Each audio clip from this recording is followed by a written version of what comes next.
Warning, this content is for entertainment and educational purposes only. This video is brought to you by First Detachment Nutrition. Battle tested, expert formulated. Use discount code AB10 at checkout for 10% off. All right, folks, today I've got one for you. I'm going to talk about over dieting fails, my over dieting fail. I've been guilty of this. I've seen other people get guilty of this sometimes. Most of the time, I'd say when it comes to dieting, most people don't diet hard enough. But occasionally, I do see guys that go after it too hard. They go chasing a body fat percentage or a certain look, and then they end up just losing a bunch of muscle. I've been guilty of it. I'm going to talk about when I completely screwed up, lost a ton of muscle. And I guess in the long term, it may or may not have benefited me. I had that crazy rebound afterwards. But we're going to talk about my over dieting fail in just 1 second.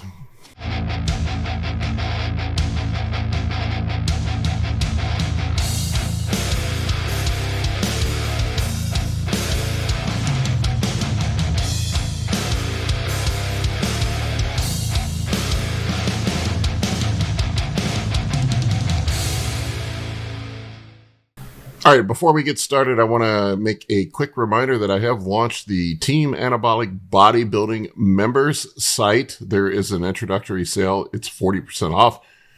If you join today, I am going to be raising the prices soon. The Team Anabolic Bodybuilding site will have exclusive content. I am also doing weekly private Q&As for members only that are uncensored.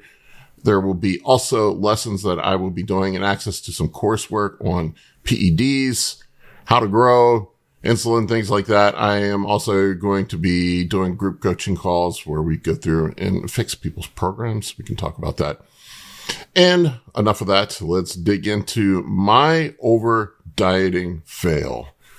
My first show back, it was post-COVID. I started to diet for a bodybuilding show during COVID, and then my show got canceled. And the rest is history.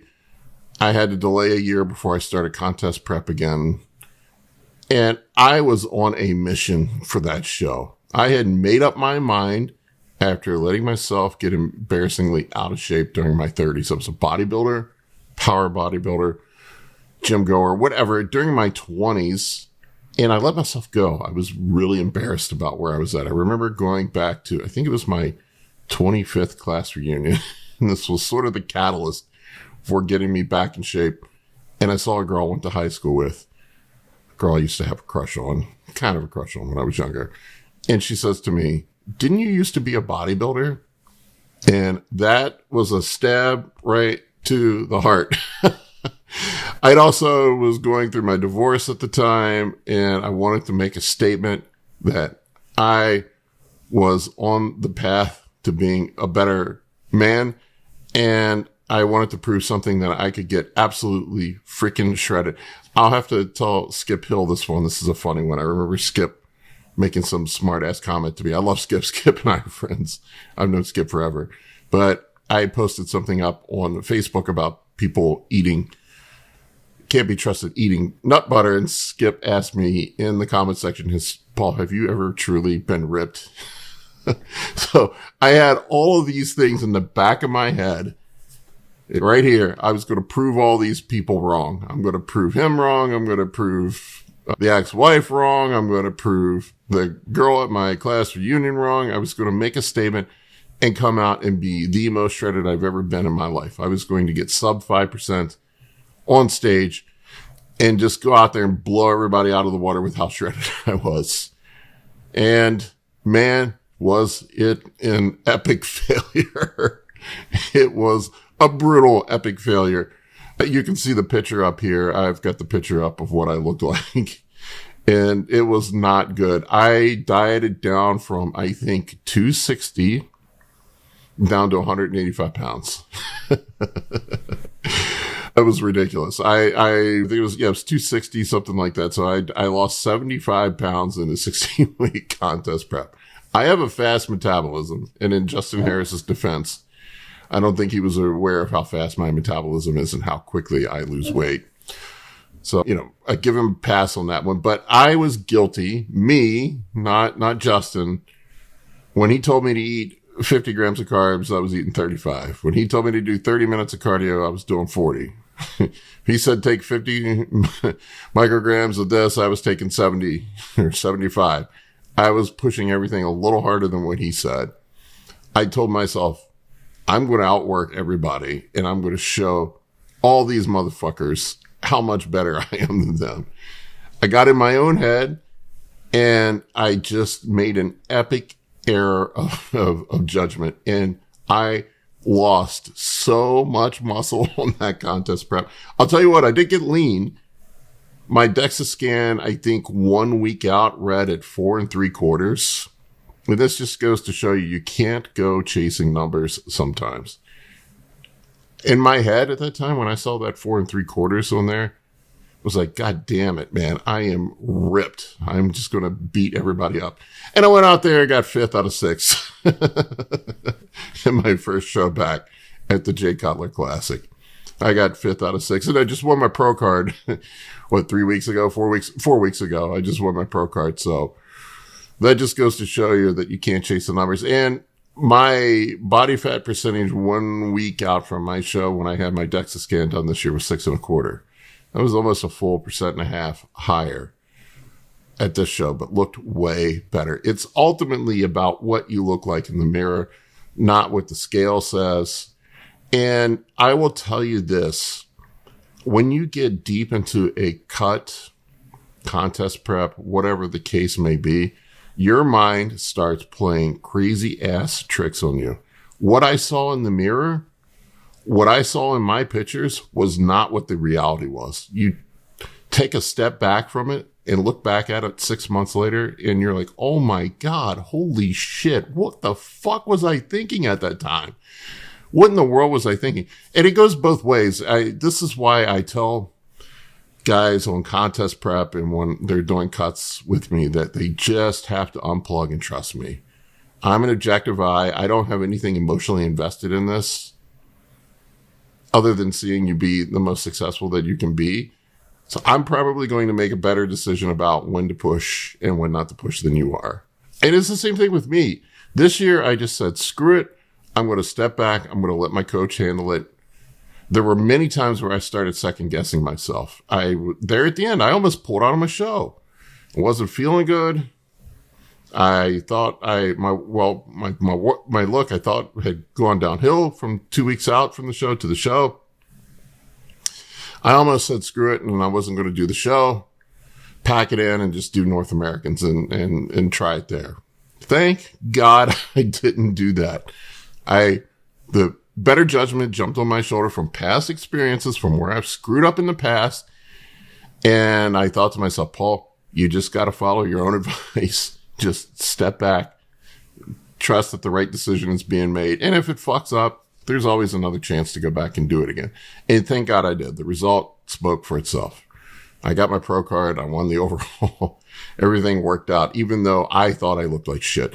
This is why you can't trust your own judgment when you're deep into cut. It's almost impossible to be objective about yourself. It is really, really difficult. There's only been a few bodybuilders in the history of bodybuilding that didn't have somebody that they could lean on to be an objective eye to assess things. And I think Dorian Yates might be one of the only ones that did it successfully.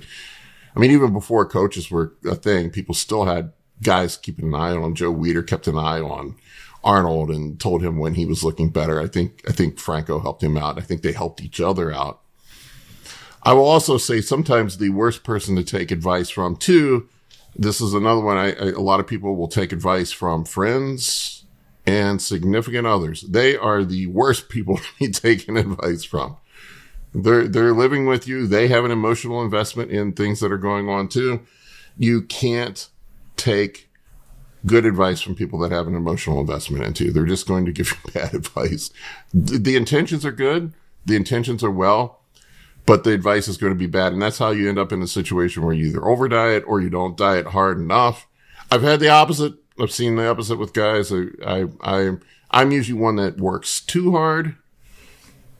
It's funny because I put up a video or a reel today on Instagram about not working hard enough. I say most people don't work hard enough. Not like 90% of people just don't work hard enough. But there are the exceptions. There are people that overwork. I'm one of them. I've been guilty of overworking and doing too much and pushing things too hard. This contest prep, I made an effort to moderate my workload and come in fresh to the show.